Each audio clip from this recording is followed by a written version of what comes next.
थानेसर विधानसभा क्षेत्र से भारतीय जनता पार्टी ने एक बार फिर सुभाष सुधा पर भरोसा जताया है।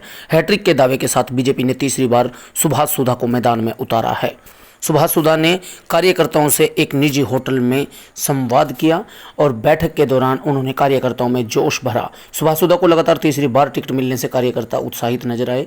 उन्होंने पटाखे फोड़े, आतिशबाजी के जरिए उन्होंने राज्य मंत्री सुभाष सुधा का स्वागत किया। सुभाष सुधा ने दावा किया कि विकास और अपने जन कल्याणकारी नीतियों के दम पर भारतीय जनता पार्टी हरियाणा में तीसरी बार सरकार बनाएगी। उन्होंने कहा कि पार्टी संगठन पीएम नरेंद्र मोदी, सीएम नैब सैनी के हाथों को मजबूत करने के लिए वे तीसरी बार सीट जीतकर बीजेपी की झोली में डालेंगे। आपको बता दें, पिछले विधानसभा चुनाव में कांटे की टक्कर के बाद कुरुक्षेत्र थानेसर में बीजेपी और कांग्रेस के बीच एक बार फिर कांटे की टक्कर होने की उम्मीद है।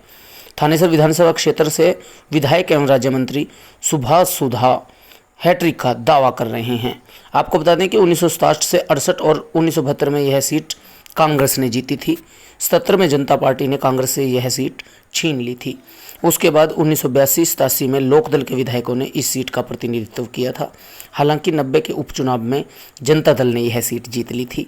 91 में कांग्रेस ने फिर यह सीट जीती, लेकिन 96 में यह सीट सोशल एक्शन पार्टी के उम्मीदवार द्वारा जीते जाने के कारण कांग्रेस इसे बरकरार नहीं रख पाई।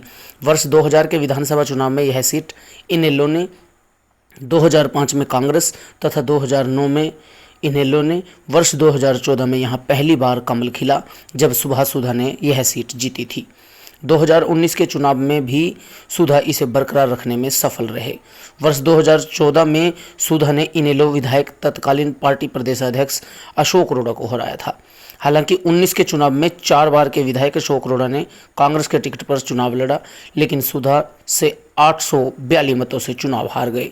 हाल ही में संपन्न हुए लोकसभा चुनाव में थानेसर विधानसभा क्षेत्र में भाजपा प्रत्याशी नवीन जिंदल को 72,433 वोट मिले, जबकि इंडिया गठबंधन के सुशील गुप्ता को 53,900 मत मिले थे। बीजेपी की ओर से मौजूदा विधायक सुभाष सुधा लगातार तीसरी बार सीट बचाने के लिए मैदान में हैं और दमखम के साथ चुनाव में उतर गए हैं। वहीं पूर्व मंत्री अशोक रोड़ा कड़ी टक्कर देने के लिए तैयार हैं। हालांकि दोनों पार्टियों में कई अन्य नेताओं ने भी टिकट के लिए आवेदन किया था, परंतु सुभाष सुधा के आने के बाद अशोक रोड़ा की टिकट लगभग फाइनल है, कभी भी ऐलान हो सकता है। सुधा और अरोड़ा में यहाँ मुख्य मुकाबला होगा। वही तो जाते थे अपना जमुनानगर में 2-2 घंटे 3-3 घंटे इस प्रकार का फटक से हमने दिया। मैं ये भी कहूँगा 370 धारा तोड़ने का काम किया। आज मैं कहूँगा इतने बड़े कार्य करने के बाद दोबारा से पार्लियामेंट के इलेक्शन हुए, तीसरी बार फिर आपने प्रधानमंत्री नरेंद्र मोदी जी को भारतीय जनता पार्टी का बहुत बड़ा कार्य आपने किया। आज मैं कहूँगा हरियाणा प्रदेश के अंदर भी अपने भारतीय जनता पार्टी की सरकार बनाई। एक मार्गदर्शन में किस प्रकार से कार्य हुए, किस प्रकार से बच्चा लगता था, आज पूरे प्रदेश के अंदर मैरिट पे नौकरियां देने का काम किया।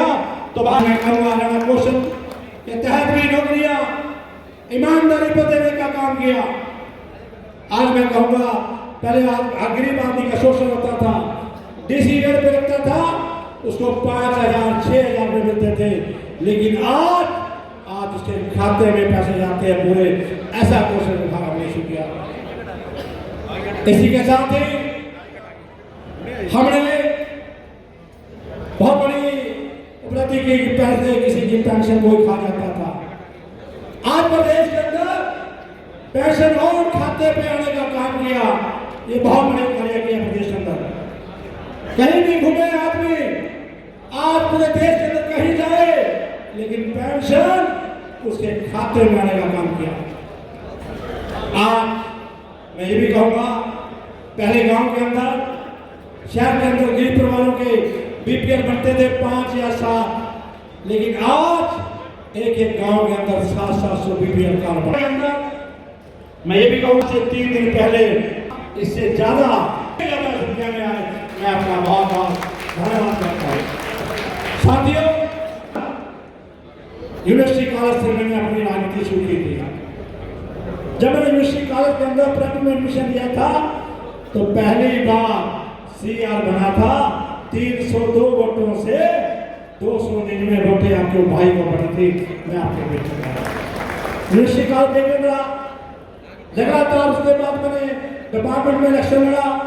उसके बाद जब मैं 28 वर्ष का था तो आपके 30 साल के बाद मुझ पर काउंसिल के इलेक्शन हुए थे, मैंने आपने चेयरमैन बना दिया था आपके आशीर्वाद से।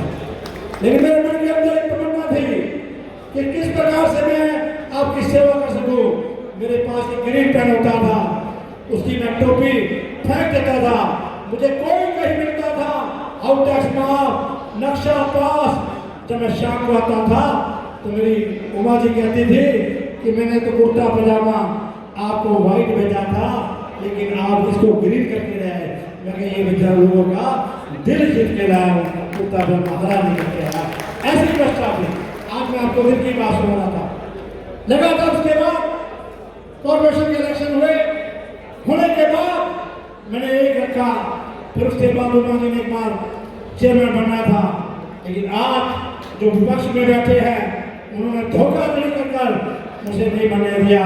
उमा को मैंने कहा था, मैंने कहा बात सुनो, यहाँ लगातार मैडम उमा को यहाँ से चेयरमैन बनाऊंगा और यहाँ से विधायक बनाऊंगा।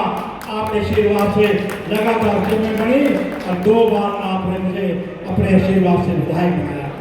आज मैं मंत्री भी हूँ। ये पीछे वाले मुझे बोलने नहीं दे रहे। सबसे बड़ी खुशी टिकट आ गई कि